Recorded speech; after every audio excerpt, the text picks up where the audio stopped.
Irmãos e minhas irmãs, eu queria convidá-los a abrirem a Bíblia no Evangelho que escreveu nosso irmão Mateus, capítulo 6.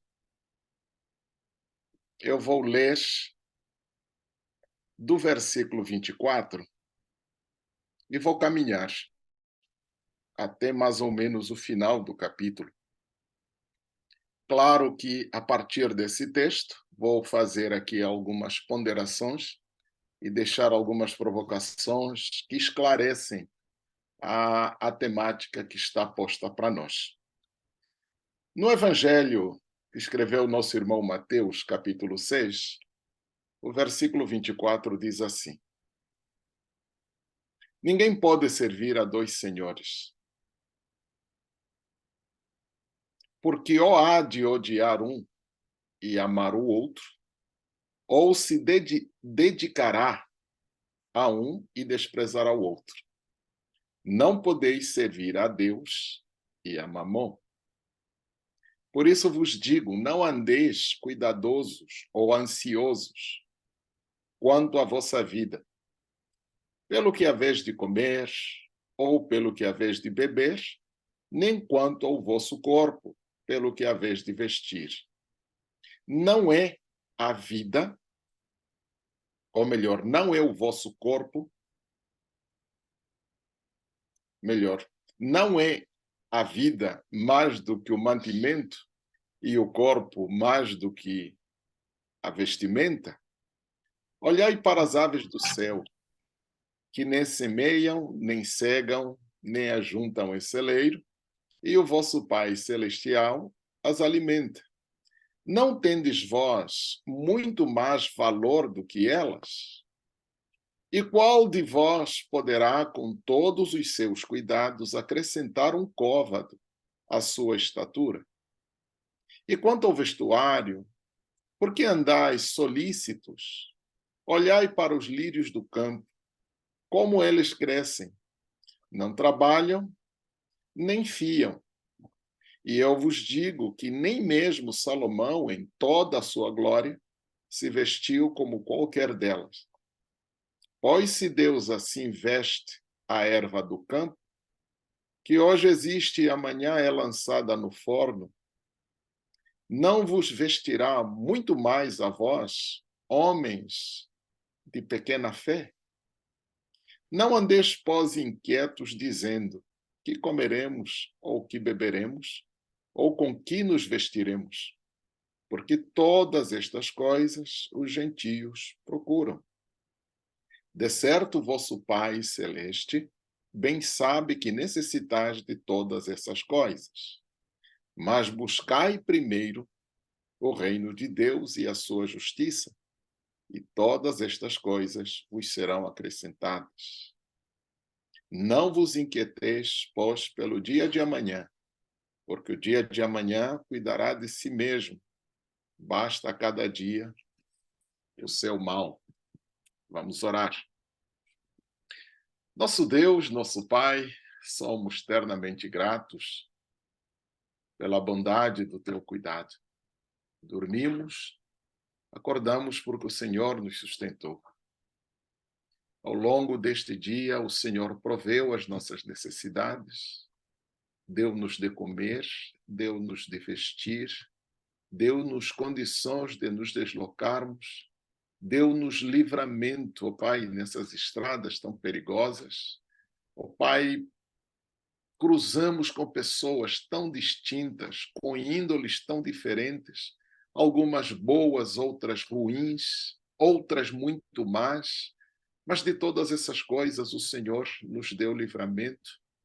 Então podemos testemunhar que até aqui nos ajudou o Senhor. Pai bendito, estamos reunidos através dessa plataforma com o intuito de juntos, ó Pai, refletirmos um pouco em torno da nossa vida e buscarmos responder, ó Pai, algumas inquietações que nos ocorrem neste tempo, sobretudo no que diz respeito aos nossos anseios, às nossas preocupações. Por isso, Senhor, pedimos que aquiete o nosso coração, tranquilize o nosso espírito, fale conosco. de tal maneira, Senhor, que encontremos na Tua palavra o refrigério de que precisamos para tocar os passos em frente na direção da Canaã celestial. Pai bendito, somos falhos, somos fracos, somos extremamente limitados, mas confiamos na grandeza da Tua presença em nós, através do Teu Espírito Santo. Senhor, faça de nós o que parecer bem aos Teus olhos, porque somos Teus e o Senhor é nosso. Oramos agradecidos em nome de Jesus. Amém. Amém. Amém. Amém. Muito bem. Meus irmãos e minhas irmãs, eu fiquei um tanto quanto perplexo quando a nossa irmã Anália propôs que falássemos um pouco sobre a ansiedade. E a ansiedade enquanto o mal do nosso tempo. Essa questão, o mal do nosso tempo, é que me deixa um tanto quanto pensativo. Porque não houve tempo em que a ansiedade não tivesse presente na nossa história. E acredito, enquanto o mundo for mundo, a ansiedade terá uma página reservada nele. Então, a ansiedade, ela faz parte. Ela anda lado a lado com a história da civilização humana. Nesse sentido, eu posso abrir qualquer página da Bíblia e lhes mostrar algum traço característico da ansiedade. E a Bíblia não poupa esforços em falar a respeito dela. E eu escolhi esse texto justamente porque é o texto talvez mais claro em relação a isso. É o texto mais claro, mais objetivo, é um texto normativo, né, que trata diretamente da ansiedade. E aí o tratamento parte de um princípio de que nós não podemos servir a dois senhores. Interessante. Nós não podemos servir a dois senhores. Logo de início, há uma sugestão implícita no texto de que grande parte desta ansiedade com a qual a gente vive é reflexo dessa confusão dos senhores em nós. Guardem bem isso. A ansiedade em nós é reflexo desta confusão dos senhores em nós. Muito bem. Vou deixar isso em stand-by. Eu vou dividir essa conversa, e eu vou tratar isso como uma conversa, não é propriamente uma pregação, uma conversa amigável em torno da ansiedade. E desta conversa eu queria já abrir parênteses e dizer que eu não sou especialista, não sou psicólogo, não trabalho diretamente com psicologia, né? Então, a minha experiência com a psicologia é experiência de leituras e vivências, tá? Então, os psicólogos que estão aí na sala me deem todas as licenças possíveis para fazer uso da palavra e falar de um assunto que é da vossa área, né? Então, é um detalhe importante. Por quê? Porque existem irmãos que passam anos a fios se dedicando a estudar sobre o assunto, né? Eu não sou esse irmão. Eu sou da área de humanas, mas muito mais voltada para a antropologia, filosofia, sociologia, enfim. Psicologia, não tanto, mas ainda assim é um tema humano. Ele volta-se para aquilo que nós somos, então, por essa experiência de ser um ser humano e com as pesquisas que tenho feito, me permito falar um pouco a respeito, tá? Então, feita essa singela observação, vamos lá, então, fazer essa divisão da nossa conversa. Eu vou dividir a conversa em duas partes. A primeira parte, eu vou tratar da ansiedade de forma geral, né? Forma geral. vou fazer aí algumas distinções importantes no seio dela, vou trazer alguns indicativos de como nós identificamos esse quadro de ansiedade, fazer a distinção da ansiedade e outras citas mais dentro dela, ou com ela, que muitas vezes nos confundem.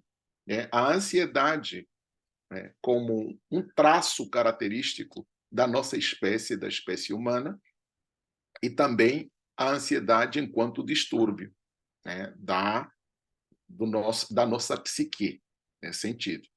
Então, já fazer essas distinções é o que eu vou me dedicar à primeira parte. Na segunda parte, eu quero fazer referência daquilo que as Escrituras falam a respeito. Porque as Escrituras, como disse em instantes, elas não são silenciosas a respeito desse fenômeno. Tanto é assim, o texto que nós falamos, o texto que nós lemos, logo de abertura, nos dá indicação a respeito do assunto. Não andeis inquietos, não andeis ansiosos quanto à vossa vida. É um mandamento. É um mandamento que o Senhor nos dá no seu sermão da montanha. Não andeis inquietos, não andeis ansiosos. Então, na segunda parte, vou voltar para a questão bíblica. O que a Bíblia nos orienta, o que a Bíblia nos fala. E mesmo dentro da Bíblia, mostrar quando é que a ansiedade torna-se uma patologia, quando é que ela é parte constitutiva desta condição existencial em que nós nos encontramos. Tudo bem? Então, esses são os dois lados ou as divisões que eu vou fazer da minha fala. E aí, não sei se teremos condições depois de abrir para perguntas, enfim, mas se não der, noutra ocasião a gente volta a falar a respeito. A minha dificuldade é tempo, porque depois eu tenho que ir para dar aulas, né? Então, enfim. Muito bem, vamos lá então. Quando nós pensamos na ansiedade, a primeira coisa que a gente precisa sinalizar é que a ansiedade é um sentimento ligado à preocupação, ao nervosismo, ao medo intenso. Ponto. Um sentimento ligado às nossas preocupações, ao nervosismo e a um medo extremado, a um medo intenso. Bom, esse sentimento ele é gerado por uma série de fatores. Mas apesar de ser uma reação natural nesse sentido, reação natural do corpo, a ansiedade pode virar uma patologia ou virar um distúrbio quando passa a atrapalhar o nosso dia a dia. Quando nos impede de seguir o ritmo normal da nossa vida. Quando nos emperra, nos trava, nos inviabiliza de dar continuidade. Mais para frente, isso vai ficar claro na nossa fala. No entanto, embora na ansiedade a gente experimenta um medo intenso, há uma distinção entre medo e ansiedade. E isso precisa, logo de início, ficar claro. Sentir medo não é necessariamente estar ansioso, embora todo ansioso sente medo. O medo, nesse sentido, ele está muito mais vinculado ao presente, a uma situação presente. Ao passo que a ansiedade está muito mais vinculada a uma situação por vir, depois, no futuro, é sentido. Então, por exemplo, vou enfrentar uma prova, eu sinto medo.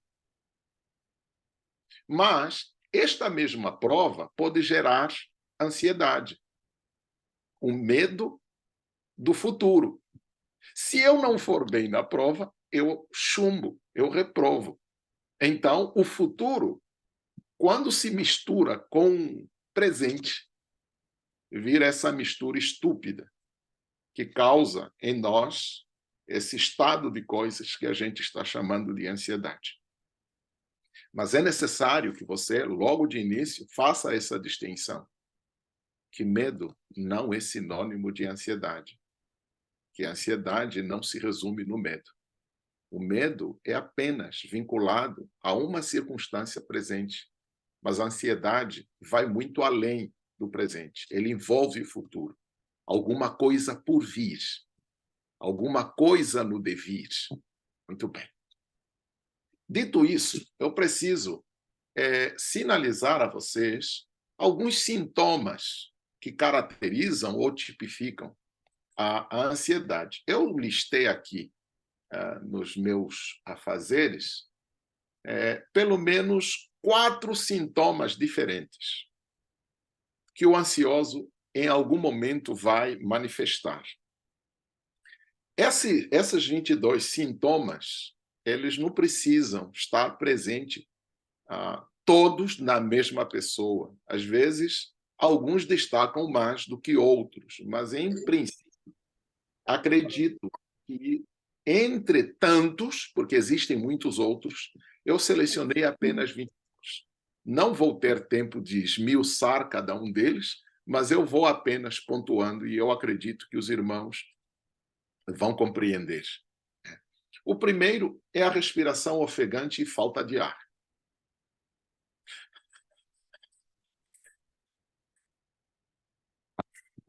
Respiração ofegante e falta de ar. Segundo, palpitações e dores no peito. E alguns, às vezes, até nesse estado, já começam a pensar que está tendo um infarto, alguma coisa desse tipo. Não, é só ansiedade. Terceiro, algumas pessoas manifestam a fala acelerada. Elas começam a falar, como disse aqui no Brasil, ele desembesta e começa a falar sem freio. Vai falando, vai falando. Quarto, a sensação de temor e vontade de roer as unhas.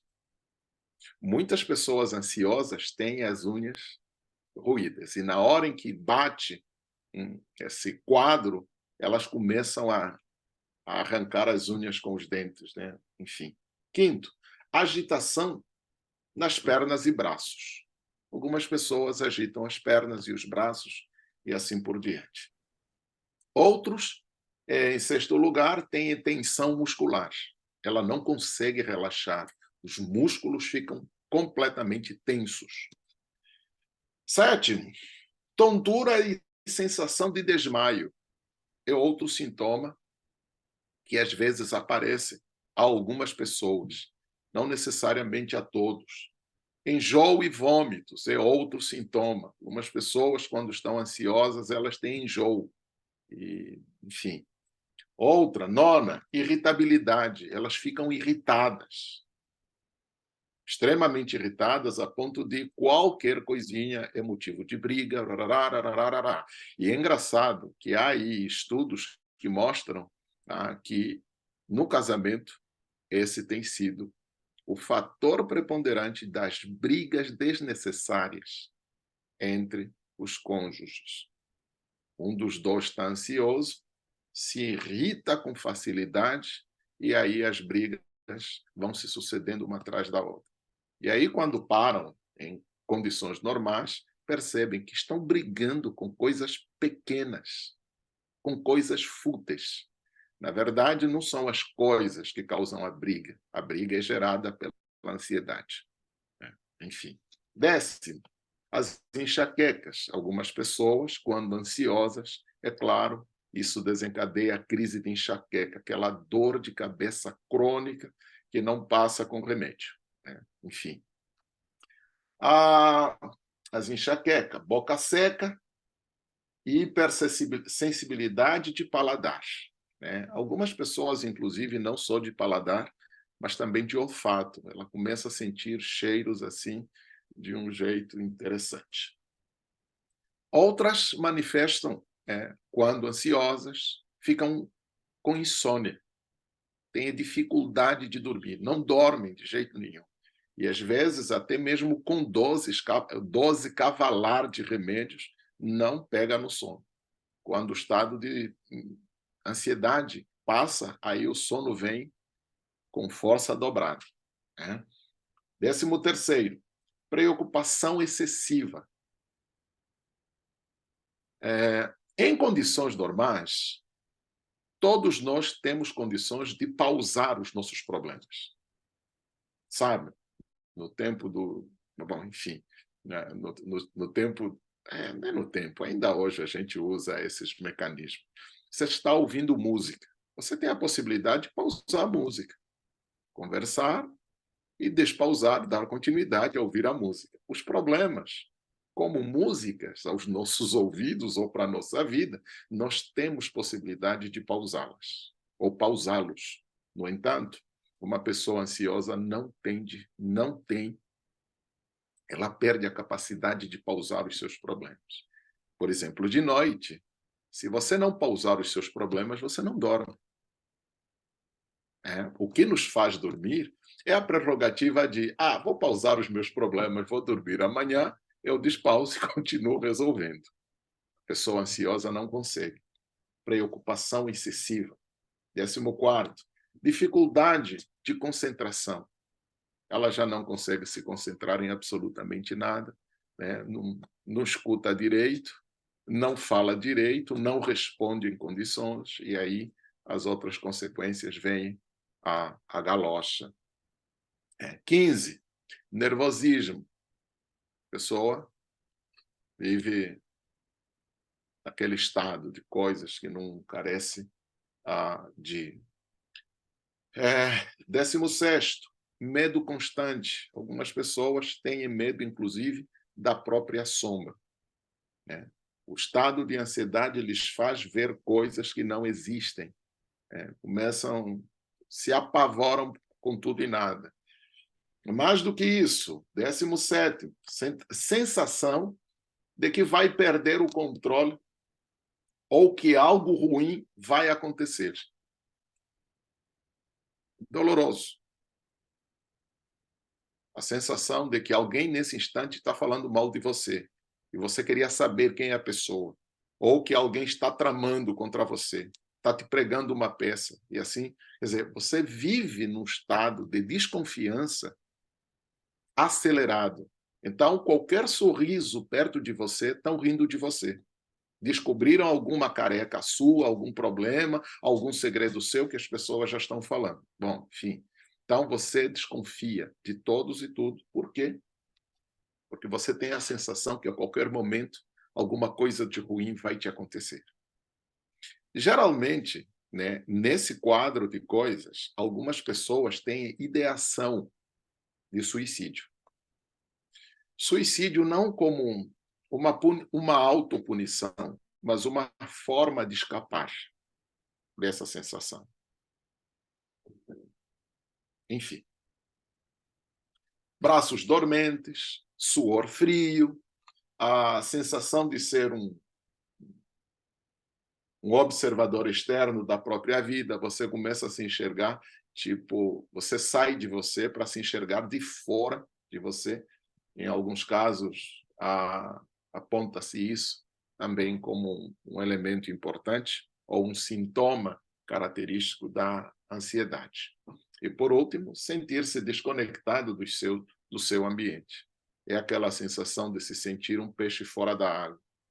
Parece que nenhum lugar é o lugar apropriado para você. Então, você é estranho daqueles ambientes onde você sempre fez parte. Você é estranho da sua igreja, você é estranho na sua casa, você é estranho no seu trabalho, enfim. Então, esse quadro de coisas, entre outras, tipificam, né, caracterizam a ansiedade. Algumas pessoas vão somando vários sintomas destes que eu aqui listei, mas algumas pessoas concentram-se apenas num sintoma em particular, né? Palpitação, coração acelerado, né? Parece que alguma coisa vai acontecer, enfim, e aí a tendência é se isolar, ficar sozinho, longe de todo mundo, como um recurso possível para fazer frente àquele quadro em que você se encontra. No entanto, dito isso, de uma forma ou de outra, todos nós já passamos por um quadro de ansiedade. Seja na forma natural, agora, outros de outra forma. Eu sou professor e eu tenho lidado com a sala de aula já fazem alguns anos. E a gente consegue perceber nos alunos, por exemplo, quadro de ansiedade na véspera da prova, né? Tem aquela ansiedade que é natural, puxa, aquela preocupação, eu preciso estudar, o que eu devo estudar, o volume de matéria, em meio a isso tudo, em tal, como é que vou sintetizar? Isso é normal, mas tem aqueles casos em que o aluno, só de falar na prova, ele já começa a suar frio, o coração acelera, e aí a coisa é tão intensa que ele nem consegue pousar os punhos na carteira, porque tudo que toca molha por causa do suor. Aí já não é, isso aí já é patológico, isso precisa de acompanhamento, e um acompanhamento profissionalizado. Daqui a pouco eu falo um pouquinho a respeito disso. Bom, aí vem a questão que não quer calar. Qual é a origem da ansiedade? De onde vem a ansiedade? Bom, os estudos nos têm mostrado que, de forma geral, há pelo menos 4 ou 5 orientações, origens da ansiedade. Sendo a primeira, genética. A ansiedade é genética, passa de uma geração a outra, passa dos pais para os filhos para os netos. Há o gene da ansiedade. Então, às vezes, o que você está passando não é que você o desenvolveu, mas você o acolheu como herança dos seus antecessores, daqueles a quem você vai suceder ou está sucedendo. Então, a origem genética da ansiedade. Então, se você hoje é ansioso, bom, um conselho é, você precisa cuidar dessa ansiedade, porque de uma forma ou de outra isso pode passar para os seus filhos, tá? Segunda coisa, tem os fatores ambientais.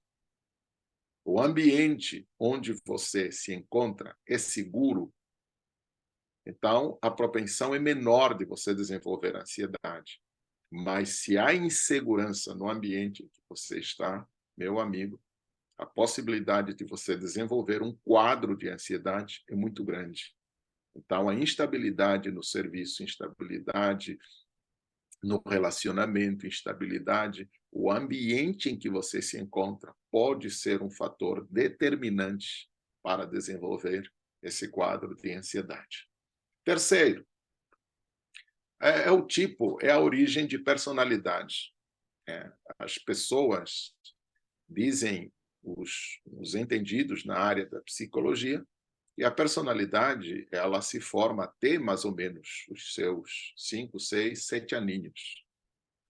Durante esse processo do 0 aos 7 anos, a gente precisa investir o melhor que pudermos na criança ou na pessoa, nesta fase. Agora, dependendo dos estímulos a que a criança for exposta, isso pode afetar significativamente, né, a formação da personalidade da criança, e isso virar um quadro característico daquela pessoa. Porque durante a formação dessa personalidade, a criança foi afetada negativamente.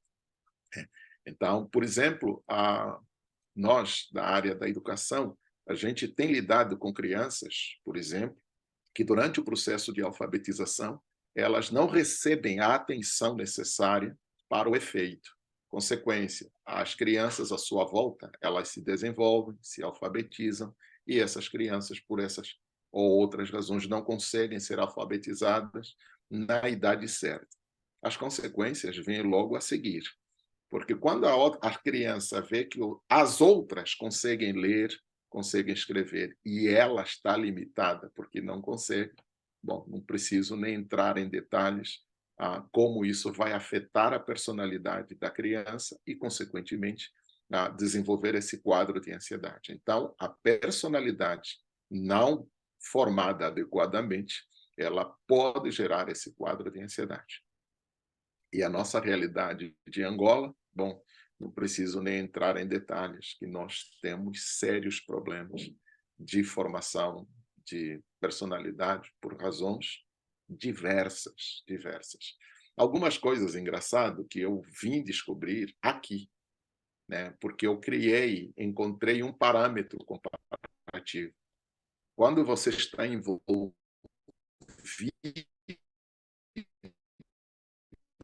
na vida, tudo que você conhece só aquilo, você sai, você começa a ler aquele contexto de fora, você começa a perceber algumas coisas que não são normais, né? Então, hoje, olhando para trás, com os conhecimentos que tenho, sobretudo na área da educação, eu ouso dizer que nós temos sérios problemas, né? Isso sem dizer que o contexto que nós vivemos de guerra, pelo menos a minha geração, ou a nossa geração, que viveu a guerra, né, à flor da pele, é claro que os quadros de ansiedade deixa para lá, né? A instabilidade econômica, política, militar que nós enfrentamos, final dos anos 80, começo dos anos 90, até instaurar-se a paz em Angola, bom, isso aí não preciso nem entrar em detalhes, porque todos nós sabemos os efeitos danosos que isso gera. Outro fator importante que pode originar esse tipo de coisa é a questão do sexo e o gênero. E aqui eu abro parênteses. Até pouco tempo, para nós, sexo era uma só coisa. Sexo e gênero eram uma só coisa.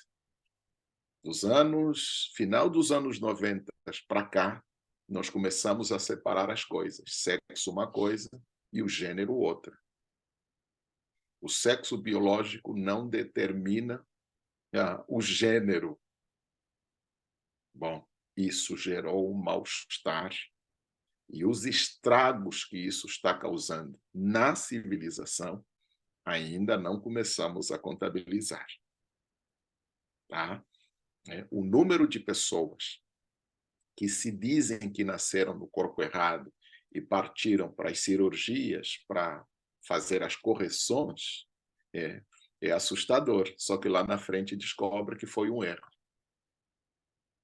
Bom, não preciso nem detalhar as consequências oriundas disso.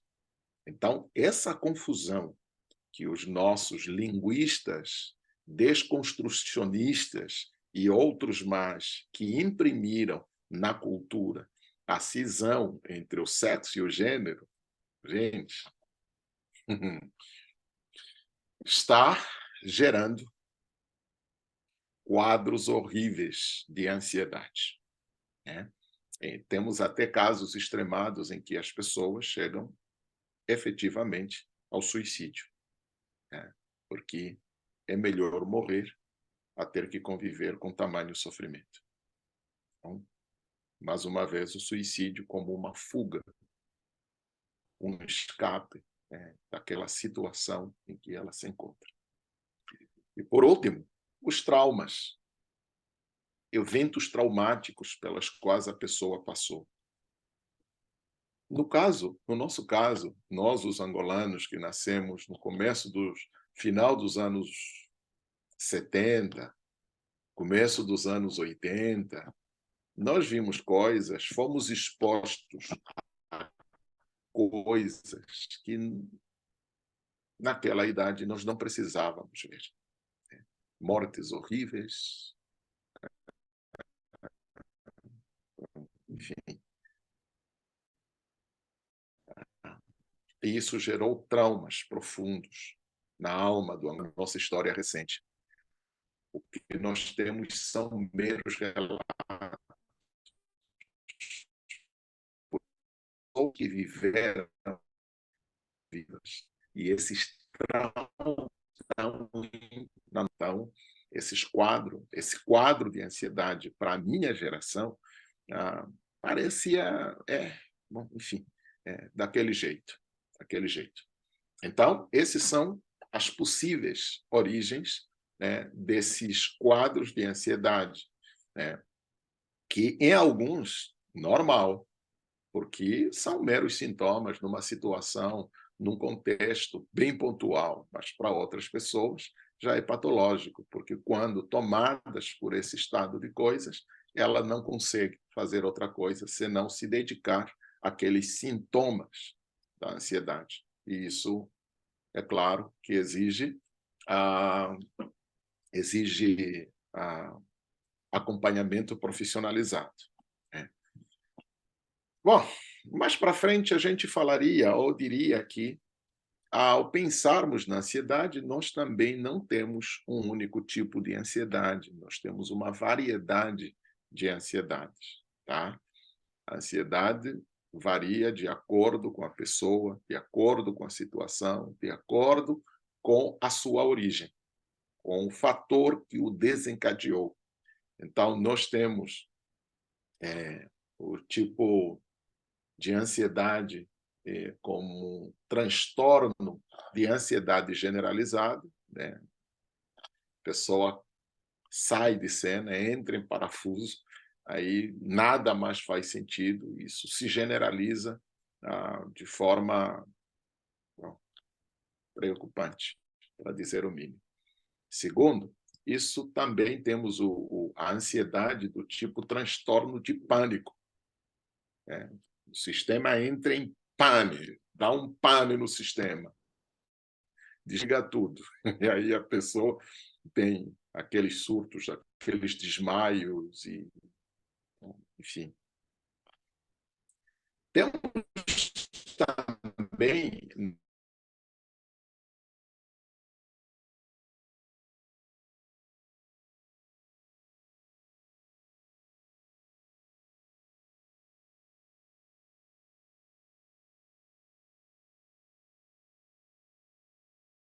das pessoas.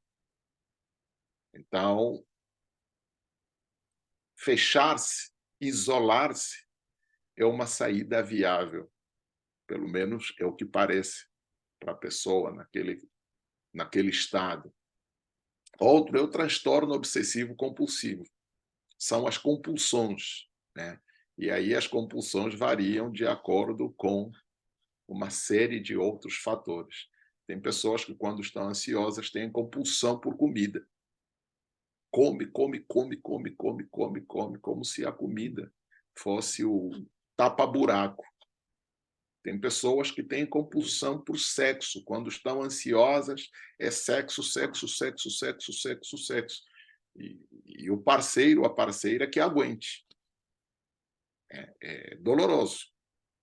Então, bom, e aí os transtornos são esses transtornos, essas compulsões, são as mais diversas possíveis, nesse sentido. Ok. Bom, enfim, o que mais salientar nesse sentido? Ainda não seria de pouca importância, né, salientar quando nos dá o ataque de ansiedade. Bom, tem algumas sensações que você pode identificar no seu corpo. Você pode tranquilamente dar uma olhada e perceber, puxa, de fato, eu estou entrando num quadro de ansiedade. Então, preciso encontrar estratégias para driblar a ansiedade, né? Eu lembro-me nos tempos do Quiloange, eu tive um professor de matemática que virou um grande amigo, né? O professor Calamina, né? De quem guardo uma admiração imensa. Como a matemática no Quiloange era o derruba-alunos, ele nos ensinou, olha, no dia da prova, traga um rebuçado. Traga um rebuçado. Antes de começar a prova, pega o rebuçado, mentou ou não, bota na boca. Começa a chupar enquanto você lê a prova. A ansiedade só te pega nos 5 primeiros minutos. Depois ela passa. Quando ela passar, comece a fazer a prova que você vai bem. Nossa, uma receita simples, mas que me ajudou demais nos tempos do quilanche. Ah, alguém conhece? Alguém conhece o professor Calamina, deu um joia. Verdade, o professor Calamina foi um achado naquele quilange dos anos 90, mas, enfim. Então, existem estratégias de você driblar esse quadro de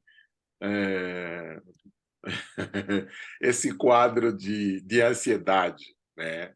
Mas primeiro você precisa identificar, né? Primeiro é a sensação de desmaio ou tontura para algumas pessoas. Começou a ter, opa, meu amigo, para. E outro, falta de ar, segura a ponta, opa, no infarto, você está entrando num quadro de ansiedade. Boca seca, outro indicativo. Por que a boca está seca? O que está me preocupando? Faça um autoexame. Suor frio, começou a suar frio, não está tão calor, você está em um ambiente climatizado, mas de repente o suor começou a descer, está entrando num quadro de ansiedade. Então, identificar o elemento que lhe causa isso é parte da solução do problema, é parte da solução. E assim sucessivamente. Existem alguns mecanismos para controlar, para sair desse quadro. Algumas orientações que nos podem ser úteis na caminhada, como, enfim. A primeira coisa é que você precisa construir um conjunto de hábitos que te permitem escapar do quadro de ansiedade. A primeira coisa é não aceite perder sono. Durma o tempo necessário. Pessoas que dormem pouco são pessoas que tendem a desenvolver esse quadro patológico. Então, vai dormir cedo. Na hora de acordar, aquele trânsito horroroso da nossa Luanda, acorde um pouquinho mais cedo, para você dirigir tranquilo, não ficar apertado no trânsito, com medo de chegar atrasado e tomar bronca do seu chefe. Então, acorde mais cedo. Para acordar mais cedo, durma mais cedo. Evite assistir novelas, televisão até tarde. Vai dormir cedo, para acordar cedo e não ter problema no trânsito, por exemplo. Eu não gosto de trânsito. Em Luanda, eu acordava às 5 horas, tirava os meus 30 minutos de leitura, fazia a minha higiene pessoal, 15 para as 6, eu já estava na estrada. E chegava no serviço, né, ali no aeroporto, na Faculdade de Ciências, tranquilo, ou na Faculdade Metodista, tranquilo. Não pegava trânsito. Agora, para quem precisa entrar 8 horas e sai de casa 6h30, tá pedindo, né? Tá pedindo. Não preciso nem entrar em detalhe. Tá pedindo. Eu morava, né, no Quilamba, então o percurso do Quilamba até o aeroporto, todo o aeroporto até o Quinaxixe, onde eu trabalhava, então os irmãos imaginam como é que é o percurso. Então faça os cálculos.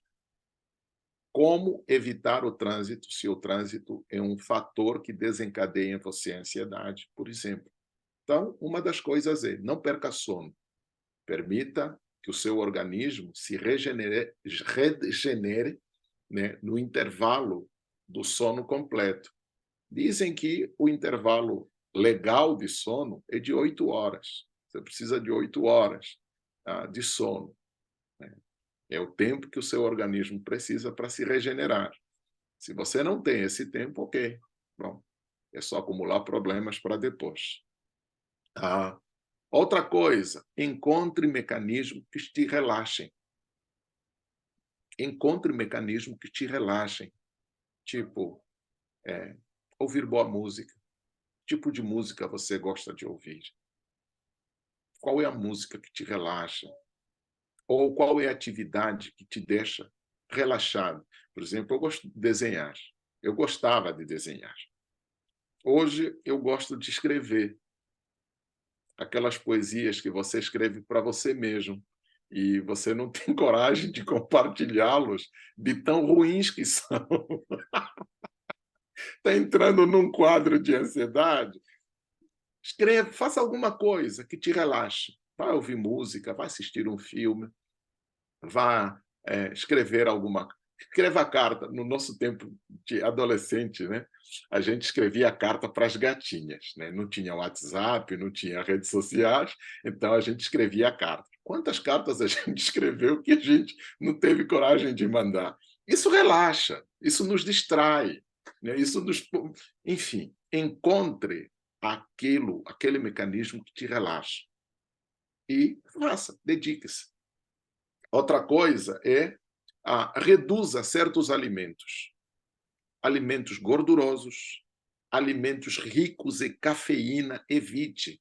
Café, Coca-Cola, chá mate, chá verde, evite esses alimentos com um teor de energético muito alto. Por exemplo, aqui no Brasil, na época de provas, os alunos usam ou cafeína ou guaraná, pó de guaraná. É um energético poderosíssimo. Evite os energéticos, Red Bull, Monster, bom, enfim, evite, tá? Por quê? Porque isso acelera o seu sistema. Isso não te relaxa, pelo contrário, te acelera. Então, evitar esses alimentos te ajuda a controlar esses picos, esses quadros de ansiedade. Outra coisa é faça atividades físicas. Por exemplo, do seu trabalho para casa, você anda muito? Olha, não é tão longe assim, dá 1,5 km, dá 1 km, dá uns 2 km. Um dia sim, um dia não, quando puder, deixa o carro em casa, vá a pé. Está de serviço, não pegue táxi, não pegue... Vai a pé, faça um exercício, né? Dos exercícios, eu gosto de 2. Só que dos 2, um é melhor do que o outro. Quando criança, nós queríamos ganhar musculatura. E aí a gente ia na academia para ganhar musculatura. Só que dependendo de como você faz a musculação, você pode deformar o corpo, em vez de você melhorar o corpo. Então, você precisa de um personal, de um orientador, em condições. Então, bom, se você gosta disso, meu irmão, é uma atividade física, vale a pena. Mas o que eu orientaria é o Cooper, a corrida, sem compromisso. Bota uma calça, uma bermuda, uma calça olímpica, um tênis, uma camisola, ó, pega, vai lá correr um pouquinho, né? Não pode correr, faça caminhada. Vale, dá no mesmo. Ou, se tiveres condições, vá fazer natação. A natação é o exercício mais completo que tem. E é o melhor de todos os exercícios. Porque ele trabalha você da cabeça aos pés, de dentro para fora, né? Então, vai fazer, pratique alguma atividade física. Isso ajuda a controlar esses picos de ansiedade que às vezes nos dão. Então, isso ainda eu descobri no ensino médio. No período de provas, o que me salvava da ansiedade eram as corridas. Terminava as minhas atividades no final do dia, botava o meu calção, meu tênis, ia correr um pouquinho. Corria aí uns quilômetros, chegava em casa suado, tomava o meu banho, comia, descansava um pouquinho e ia dormir. No dia seguinte, eu estava inteiro para dar continuidade com as minhas atividades. Outra coisa, não se cobre tanto. Ninguém é perfeito. Você também não é perfeito. Então, meu amigo, faça o melhor que você puder. O que você não puder, relaxe. Relaxe. Você nunca fará algo 100% perfeito. Nunca. Não vai conseguir. Então, meu irmão, não se cobre além do que você pode. Vai até onde as condições te permitirem. Onde não puder, meu amigo, entregue nas mãos de quem tudo pode. Então, descanse. Senhor, o que eu podia, eu fiz.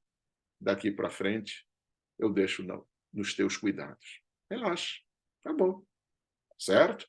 Muitas vezes nós nos cobramos demasiadamente como se nós fôssemos a solução de todos os problemas. Meu irmão, não leve o mundo nas costas. Aliás, alguém já morreu pelo mundo. Então deixe que esse cuide do mundo. Você não é Jesus, você não é o Salvador, você não vai tornar esse mundo melhor do que ele é. Tá ruim, tá ruim. Não é você que vai consertar o mundo. Então, meu amigo, faça o melhor que você pode, mas sabendo que você não é a solução de todos os problemas do mundo, né? Às vezes a gente quer levar a casa nos ombros. Meu irmão, minha irmã, você está casada. A casa não é sua sozinho. Divida atividades, divida tarefas. Às vezes você exerce uma função de responsabilidade lá no seu serviço, um cargo de chefia. O trabalho não é seu sozinho, divida tarefas, né? Enfim, não se cobre além do necessário, não se cobre além do que você pode. Faça o melhor que você puder, o que não puder, deixa aos cuidados de quem pode. Ponto. Terceiro, outra coisa, procure ser solidário, procure ajudar os outros. Muitas vezes, a gente tanto se cobra que se recusa a ajudar aos outros. Há uma sensação que poucas pessoas experimentam no ajudar o outro. O prazer que dá em ver o outro realizado por força da nossa intervenção. Isso dá uma sensação tão profunda em nós que você não vivencia isso de outra maneira senão ajudando. Então, meu amigo, meu irmão, dedique-se a ser empático com os outros, coloque-se no lugar dos outros, faça aos outros aquilo que você gostaria que os outros te fizessem na situação em que o outro está. Então, o outro está lá penando porque está enfrentando. Se você estivesse no lugar dele, o que você gostaria que os outros te fizessem? Faça aos outros. É uma maneira de você controlar esses e regular a você mesmo. E outra coisa, meu irmão, invista no autoconhecimento, aprenda a se conhecer. Aprenda a se conhecer, é outra coisa.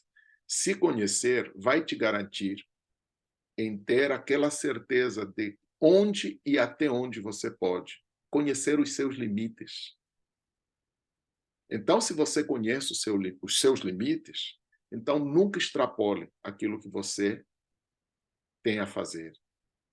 Tá? O autoconhecimento é uma exigência nessa construção em busca de controle dos picos de ansiedade. E a outra coisa, e a última, talvez a mais importante do que essa, aprenda a conversar com Deus. Aprenda a conversar com Deus. Oração é muito mais do que conjunto de pedidos. Oração é a melhor conversa que você vai ter com o amigo. Aquele amigo que antes de você falar, ele já sabe o que você tem. já sabe o que você quer, já sabe o que você precisa. Mas, apesar dele saber, ele não te manda calar a boca. Ele te diz, fale, eu quero te ouvir. Tá? Fale com Deus, aprenda a falar com Deus. E enquanto você fala com Deus, não se dedique aos seus pedidos, aos seus anseios. De repente pergunte, pai, o que você quer de mim? Conta lá, diga lá. O que você quer? O que você quer que eu faça? Já que eu sou seu, porque você me compraste, me diga, o que você quer de mim? O que você quer que eu faça com você e por você? Entende? Então, aprenda a falar com Deus. Não estou dizendo aprenda a orar, porque a oração aqui, no contexto de igreja, já virou aquela coisa de fazer pedido. Pedir, pedir, pedir, pedir, pedir, pedir. Não é disso a que eu me refiro. Eu estou me referindo à oração de verdade, que é conversa com o melhor amigo que você tem. Deus. Ninguém te ama mais do que Ele te ama. E ninguém está disposto a mover céu e terra como Ele está disposto. Melhor do que isso. Ninguém é maior e melhor do que Ele. Então, meu amigo, vista. Bom, feitas essas ponderações, me permita, então, entrar na outra parte dessa conversa. Há um dado que é interessante chamar a atenção. A cultura da qual nós fazemos parte, ela é engendrada para que você sinta medo. Porque uma pessoa medrosa é disposta a consumir. Uma pessoa medrosa é pessoa que compra. Então, há todo um conjunto de coisas à sua volta que te propiciam esse quadro. E aí faz todo sentido o tema do nosso encontro. A ansiedade, o mal do nosso tempo.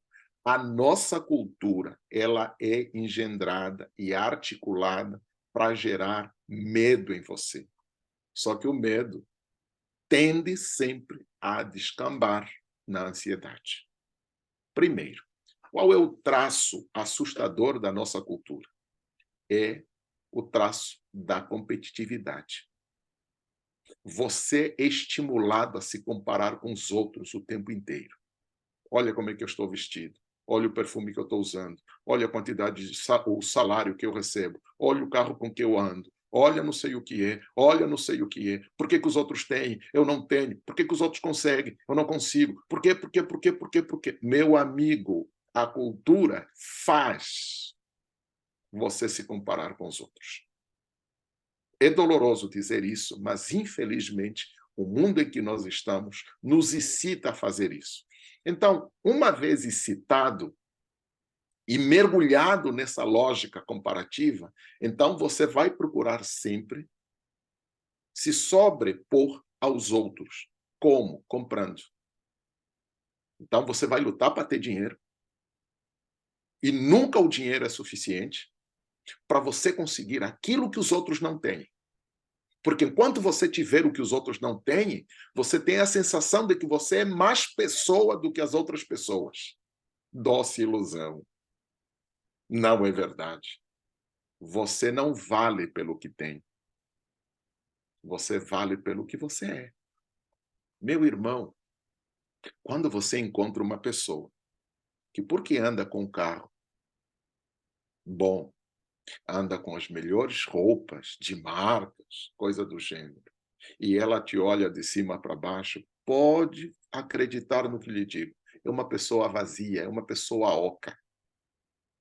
Vou dizer isso com outras palavras. A nossa cultura, por causa desse traço comparativo, competitivo, tá? De você sempre buscar, e se é excitado a buscar se sobrepor, sobrepujar os outros, ser melhor do que os outros, nós fomos forçosamente obrigados a nos deslocar de dentro para fora. O que é isso? Você passa a se reconhecer por aquilo que você parece ser e não por aquilo que você é. Esse é o deslocamento de dentro para fora. Quando você se instala fora de você, meu amigo, dentro você está oco. E as pessoas ocas por dentro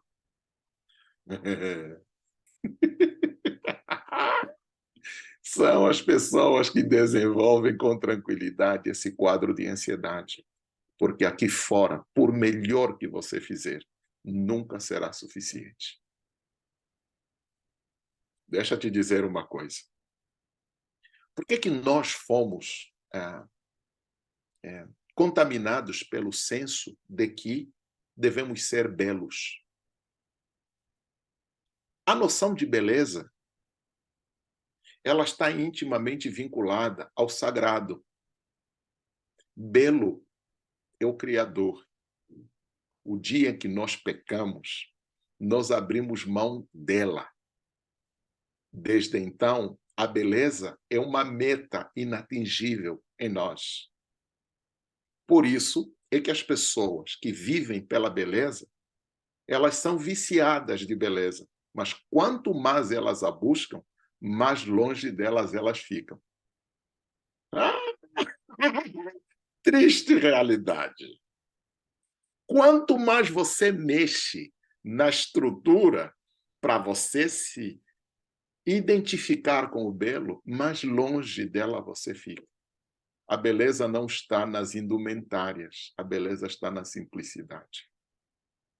Aí bota aqueles cílios longos, bota não sei o quê, botox, bota não sei o quê, bota... No... Quando assustar, virou um cambumbu.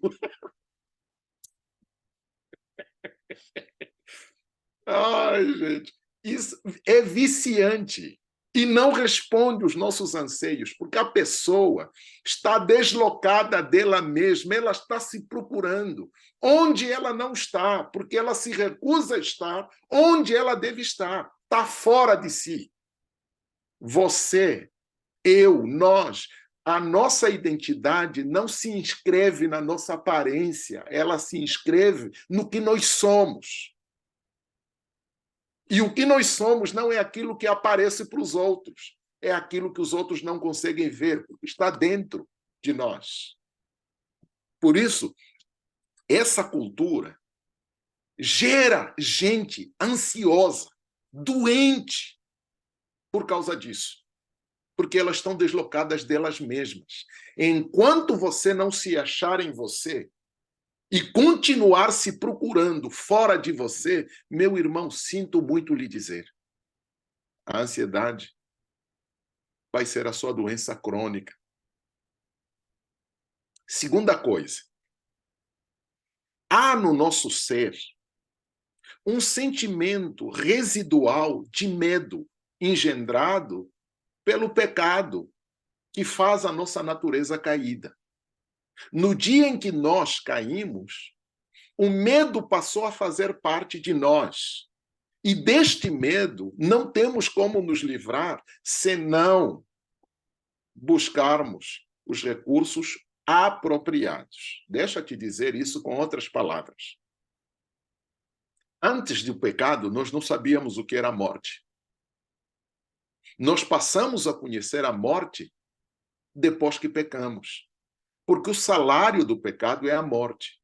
Na qualidade de pecadores, todos nós sabemos que vamos morrer. Muito bem. Só que morrer não é o problema. O problema é o que vem depois da morte. Intuitivamente, vou dizer isso com outras palavras, intuitivamente, você e eu desconhecemos de onde viemos. Onde é que eu estava quando a minha mãe estava namorando com meu pai? Não faço ideia. Então, eu não sei de onde eu vim. Mas eu sei que os meus pais viabilizaram a minha vinda. Estou aqui.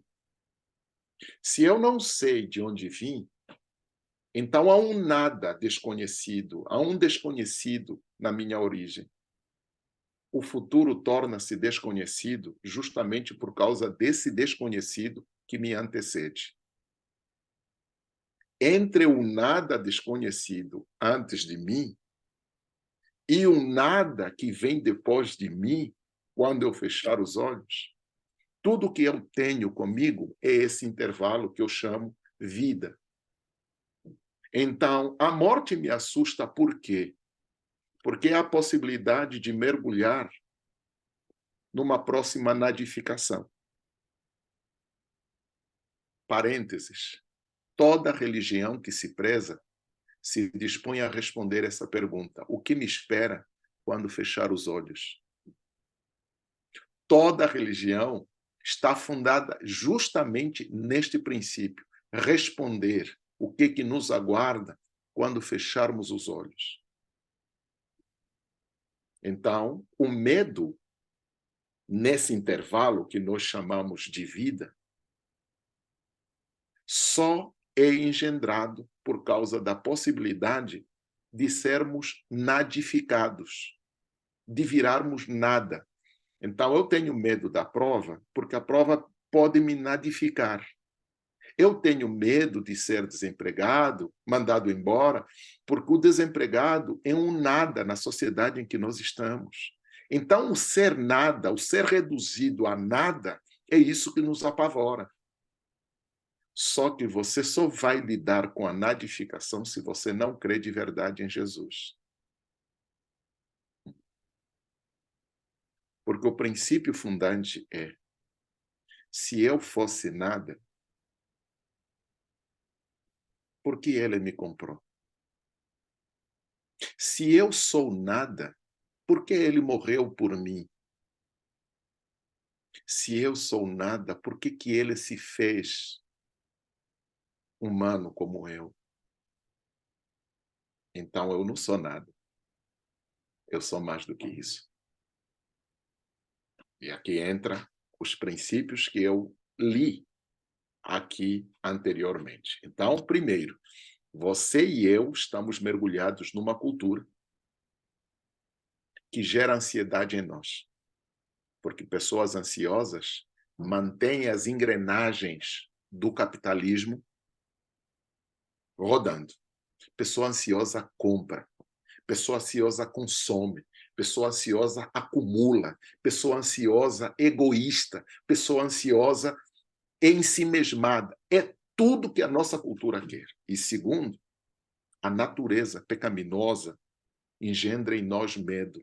O medo de sermos nadificados. Uhum. Como é que a gente vence essas coisas? Bom, primeiro, aí eu passo para a segunda parte e eu termino. Já estou acabando. Por que Jesus disse: não andeis inquietos por coisa alguma? Não se preocupe com o que você vai comer, vai beber, vai vestir. Essas coisas, os gentios, nós poderíamos aqui parafrasear, essas coisas os mundanos as procuram. Mas vocês não se preocupem com isso, não vivam ansiosos por essas coisas. Por quê? Porque vocês têm alguém que cuida de vocês. Vocês têm alguém que zela por vocês. Porque vocês têm alguém que fez uma eterna aliança com vocês. E nessa aliança feita, ele prometeu nunca vos deixar à deriva. E aí Jesus vai dizer: olha, os passarinhos não plantam, não colhem e não guardam em celeiro. No entanto, elas nascem, crescem, se reproduzem e morrem. Por quê? Porque Papai do Céu zela pela vida delas. Papai do Céu, todos os dias, provê o alimento de que elas precisam para se manterem vivas. E aí Jesus pergunta: porventura vocês não têm mais importância do que elas? Ele zela por nós. Preocupado com vestir? Qual é a marca da roupa que você veste? Meu amigo, não mude o sentido do vestir. Nós não vestimos para parecer bonitos, nós vestimos, antes de qualquer coisa, para cobrir a nossa nudez e nos proteger das condições em que nós estamos. Esta é a função da roupa. Agora, se ele é de marca ou não, meu irmão, isso é secundário. Tá? Então, olhem para os lírios do campo. Nem Salomão, em toda a sua glória, se vestiu melhor do que elas. No entanto, se Papai do céu veste as plantas de forma gloriosa para amanhã secarem e serem pisadas, porventura não têm vocês mais valor do que as plantas? É a pergunta que Jesus está fazendo. Aí Jesus termina dizendo, olha, não se inquietem com essas coisas, não andem ansiosos com essas coisas, mas busquem primeiro o reino de Deus e a sua justiça. E todas essas coisas vos serão acrescentadas. O que Jesus está nos dizendo? As pessoas que, em geral, mergulham nessa paranoia da cultura, em busca do que comer, do que beber e do que vestir, são aquelas pessoas que andam de braços dados com Mamon. E Mamon é o único ídolo a quem Jesus chamou de Senhor. Vou repetir. Jesus, ao longo dos seus 33 anos de vida, a ninguém chamou Senhor senão a Mamon, ao dinheiro, à riqueza. A ponto dele dizer, vocês não podem servir a dois senhores. Ou você serve a Deus, ou você serve a Mamon. Se você serve a Deus, descanse nele. Comer, beber e vestir, isso ele garante. Porque a aliança que ele fez com você não permitirá que essas coisas te faltem. Yes! Mas se você vive ansioso por essas coisas, então não é com Deus que você está aliançado. Você está aliançado com Mamon. E Mamon faz questão que você viva ansioso. Porque ele sabe que enquanto você estiver ansioso, ele consegue te destruir. A ansiedade é a arma que Mamon colocou nas suas mãos para você se autodestruir.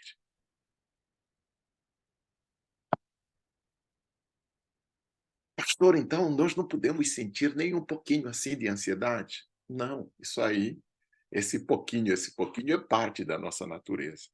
Eu tenho aqui alguns exemplos que eu até queria passar para vocês. Por exemplo, se você abrir no Evangelho de Lucas, dê uma olhada. Evangelho de Lucas, capítulo 2, versículo 28, a gente lê que Maria, mãe de Jesus, ela ficou ansiosa. Não é um anseio destrutivo, é um anseio constitutivo da nossa natureza caída. O versículo 28 de Lucas 2 diz assim, deixa eu ver. Lucas 2, 28, é isso mesmo, muito bem. Então, ele o tomou em seus braços e louvou a Deus e disse, opa, não. Onde eu estou? Bom, não consigo. Não é isso. Ai. Opa, espera aí. Maria.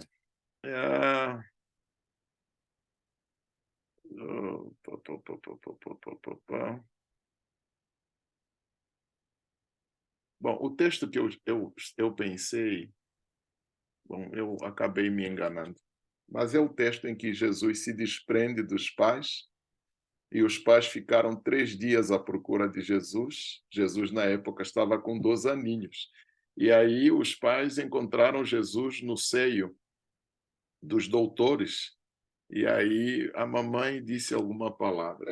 É Lucas capítulo 2 mesmo. Espera só, eu localizo.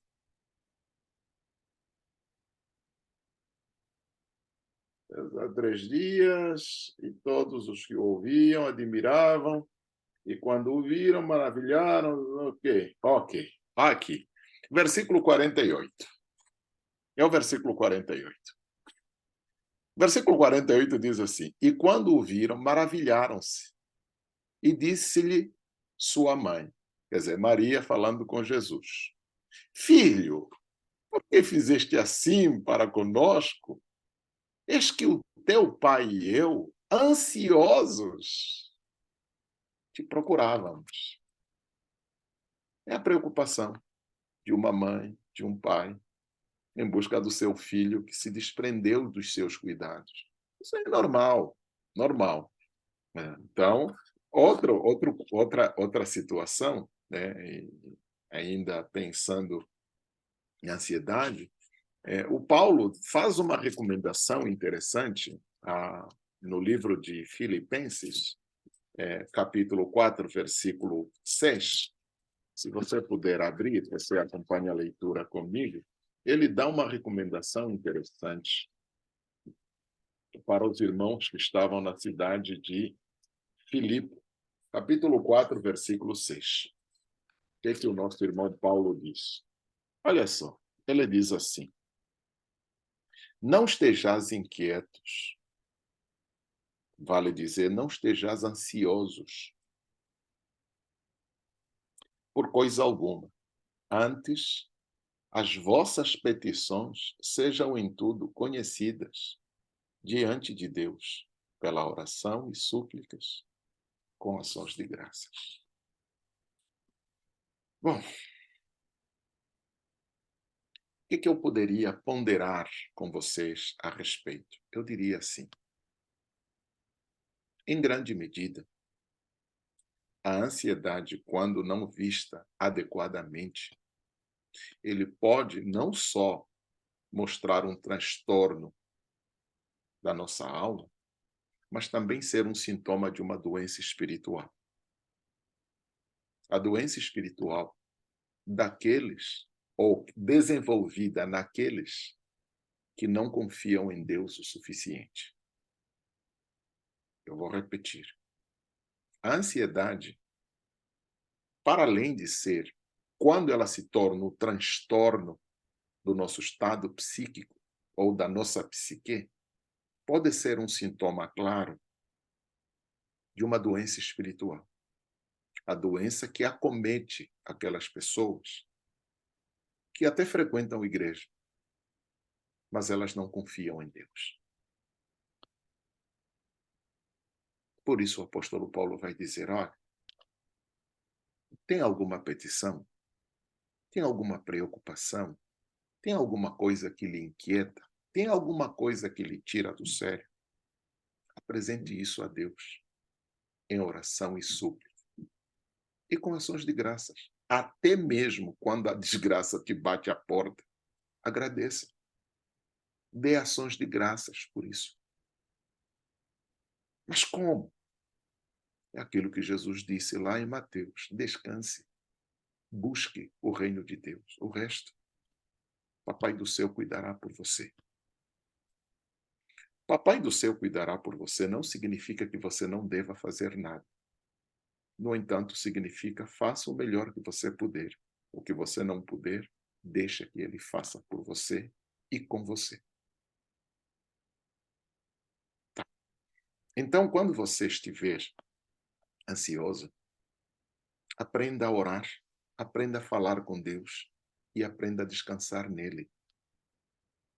Muitas vezes, Papai do céu permite que essas coisas nos assaltem justamente porque ele quer fomentar em nós a confiança necessária. Porque nós pensamos que confiamos, quando de fato toda a nossa confiança é só um teatro. Eu, quando estava em Luanda, antes de sair para vir estudar, eu dizia que eu vivo pela fé. Mas olha só, eu vivia pela fé, tendo mamãe e papai cuidando de mim o tempo inteiro, tendo estabilidade no emprego. Aos 19 anos, já era vice-diretor de uma escola de 3.000 alunos, ali na 27, no Golfo, né, no comecinho do Golfo. Eu estava fazendo faculdade, né, de geofísica, na Agostinho Neto. Eu vivia pela fé. E eu dizia, batia no peito, que eu vivo pela fé. Mas Papai do Céu me deu o privilégio de sair da barra da saia da mamãe, dos cuidados do papai, do conforto do emprego que eu tinha, para eu aprender a viver pela fé de verdade. Aqui, eu não tinha mamãe por perto, não tinha papai por perto, não tinha igreja por perto, não tinha os amigos, irmãos, a cultura por perto, não tinha ninguém. Tudo que eu tinha ao lado é uma moça chamada Beatriz Adão Pascoal da Costa. Era tudo que eu tinha nessa vida. Perguntem a essa menina, Beatriz da Costa, o que é viver pela fé. Ela sim vai te contar o que é viver pela fé. Nós viemos com possibilidade de bolsa. Ganhamos uma bolsa 100%. Ao chegar aqui, descobrimos que não tinha bolsa coisíssima nenhuma. E a escola estava cobrando para nós pagarmos, porque já estávamos endividados, tínhamos 2 ou 3 mensalidades por pagar. E nós tínhamos que pagar os estudos e tínhamos que pagar o alojamento onde nós morávamos. Meu amigo, eu aprendi às duras penas o que é viver pela fé de verdade. Mas agora, eu posso lhe dizer, Deus não é homem para mentir, nem filho do homem para se arrepender. Nós estudamos bem, porque o Senhor proveu todas as nossas necessidades. O que Jesus disse, busque primeiro o reino e as outras coisas vos serão acrescentadas. Isso não é mito, não é conversa, não é conto da carochinha. Isso é verdade. Eu vivi isso e ainda vivo isso. Como testemunha, perguntem à menina Beatriz Adão Pascoal. Esta vai dar testemunho e a veracidade do que eu estou dizendo. Então, meu irmão, você precisa aprender a falar com Deus. Na conversa com Deus, você vai descobrir que quem fala primeiro não é você, é Ele. Porque toda vez que você dobrar o joelho para orar, acredite, a iniciativa não foi sua, foi dele.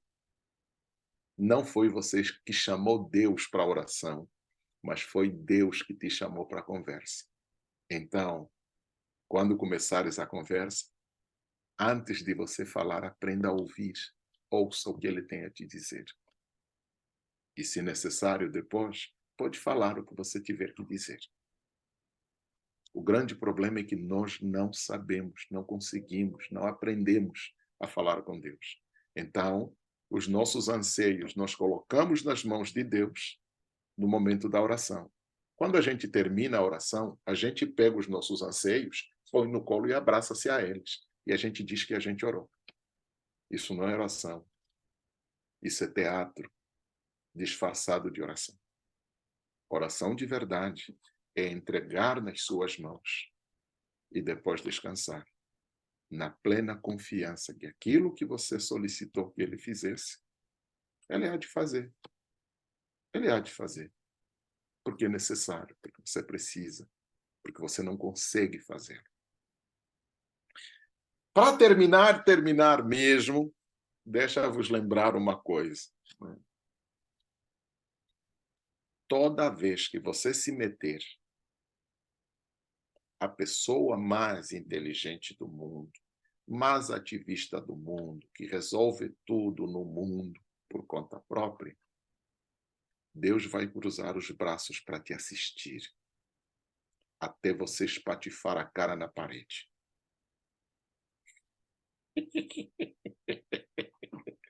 Não é a coisa que se ouve de um pastor.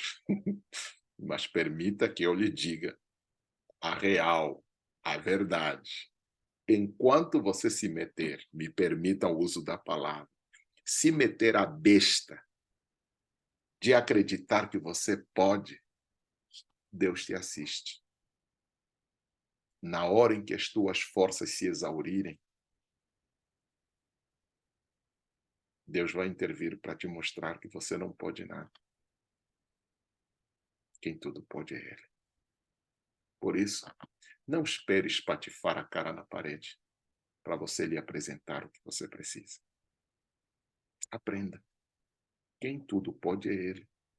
Então, quem deve fazer é Ele. Deixe que Ele te use para resolver os teus problemas. E não faça o contrário. Você usar Deus para resolver os teus problemas. A dificuldade das pessoas que não sabem orar é que elas querem usar Deus em benefício próprio. As pessoas que sabem orar são aquelas que deixam Deus usá-las para resolverem o que elas precisam. É isso que significa descansar no Senhor. Por isso, o amor lança fora todo. Imagino que você completou. A melhor maneira de resolver os nossos medos não é nos enfrentamentos, nos confrontos diretos, do bater de frente. A melhor maneira de vencer os nossos medos é amando.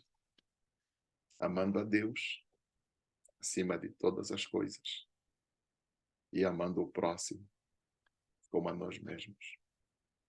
Isso lança fora todo medo. Agora, se você tem medo é porque você ainda não começou a amar de verdade.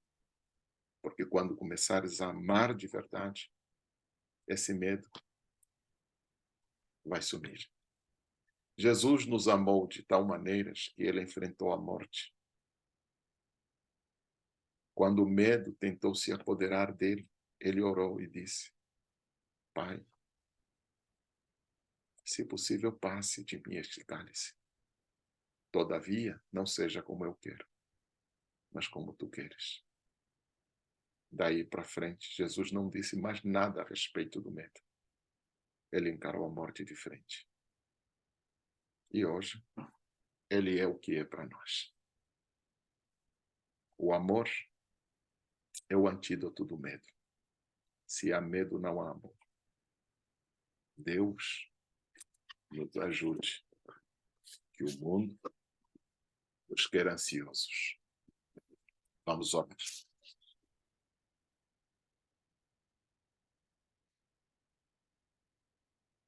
Pai, te agradecemos pelas limitações que nos cercam, porque precisávamos ser limitados para que nós conhecêssemos quem é o ilimitado. Pai, obrigado pelas nossas fraquezas, porque por elas nós hoje sabemos quem é todo forte. Pai, obrigado pelas nossas imperfeições, porque por elas nós descobrimos quem é perfeito. Pai, obrigado, porque até pelos nossos pecados o Senhor nos mostrou quem é o nosso Salvador. O Senhor nos ensinou o perdão, o que é perdoar. O Senhor nos mostrou o caminho que nos ajuda a superar a nossa condição existencial, frágil, pequena, imperfeita, em que nós estamos. É nesse buraco horrível em que o Senhor nos encontrou, nos abraçou, nos amou e nos prometeu nos tirar. E todos os dias nós experimentamos esta ascensão saindo deste buraco. Ainda não chegamos lá. Mas como o apóstolo Paulo disse, nós nos esquecemos das coisas que para trás ficam e prosseguimos para o alvo, pelo prêmio da soberana vocação em Deus, em Cristo Jesus. Esta é a nossa esperança, Pai. Tome nas tuas mãos os nossos anseios, as nossas preocupações. Tome nas tuas mãos os nossos medos, os nossos pavores, os nossos horrores. Tome nas tuas mãos as doenças que enfermam o nosso corpo, a nossa alma, o nosso espírito. Tome tudo isso nas tuas mãos e nos ajude a sermos o que o Senhor é. Nos ajude a crescer até a estatura do varão perfeito. Nos ajude a sermos aquilo para o que o Senhor nos trouxe à existência. Porque, de fato, Senhor, nós não somos de nós. Nós somos teus. O Senhor tem plenos direitos sobre nós, porque o Senhor nos comprou por um alto preço, dando a própria vida na cruz por todos nós. Por isso, faça de nós o que parecer bem aos teus olhos. Nos assista, nos eleve e nos torne o que queres, para a honra e glória do teu santo nome. Pai, abençoa os meus irmãos, rica e poderosa.